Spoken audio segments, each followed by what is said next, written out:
ഈ വരുന്ന ഒക്ടോബറിൽ വടക്കേ ഇന്ത്യയിലുള്ള പുണ്യപുരാതന ക്ഷേത്രങ്ങൾ കാണാൻ ആഗ്രഹിക്കുന്നവരാണോ നിങ്ങൾ? എങ്കിൽ ബാലാജി ടൂർ വേൾഡ് കരുനാഗപ്പള്ളി ഒരുക്കുന്ന അയോധ്യ, കാശി, വൃന്ദാവൻ, മധുര, പ്രയാഗ് തുടങ്ങിയ പുണ്യക്ഷേത്രങ്ങളിലെ ദർശനത്തിലേക്ക് സ്വാഗതം. കേരളത്തിലെ എവിടെ നിന്നുള്ളവർക്കും ഈ യാത്രയിൽ പങ്കെടുക്കാം.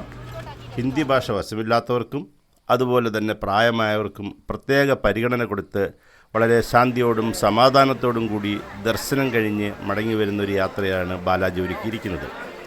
ഈ യാത്രയിൽ നമ്മൾ ഭഗവാൻ ശ്രീകൃഷ്ണൻ്റെ ജന്മസ്ഥാനം, കംസൻ്റെ കാരാഗൃഹം, അതുപോലെ തന്നെ മണ്ണുവാരി കളിച്ചിരുന്ന രമൺ രേതി, ഭഗവാനും ഗോപികമാരും നൃത്തമാടിയ നന്ദഗാവ് തുടങ്ങിയ പുണ്യപുരാതന സ്ഥലങ്ങൾ ദർശിക്കുന്നു. ശേഷം ചരിത്ര പ്രാധാന്യമായ താജ്മഹലും ആഗ്ര ഫോർട്ടും കാണുന്നു. അവിടെ നിന്ന് നമ്മൾ നേരെ ഗംഗ, യമുന, സരസ്വതി പുണ്യസംഗമ ഭൂമിയായിട്ടുള്ള പ്രയാഗിലെത്തി പുണ്യസ്നാനവും ചെയ്ത ശേഷം അയോധ്യ ദർശനത്തിലേക്ക് യാത്ര ചെയ്യുന്നു. അയോധ്യ ദർശനത്തിന് ശേഷം കാശി വിശ്വനാഥൻ്റെ മണ്ണിലെത്തി വിശ്വനാഥനെ വണങ്ങി ഗംഗാ ആരതിയും കാണുന്നു.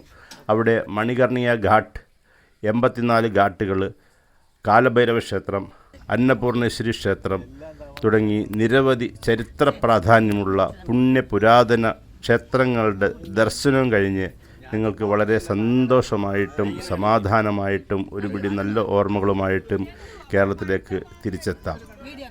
യാത്ര ചെയ്യാൻ ആഗ്രഹിക്കുന്നവർ ഈ വീഡിയോയിലുള്ള ഫോൺ നമ്പറുമായി ബന്ധപ്പെടുക.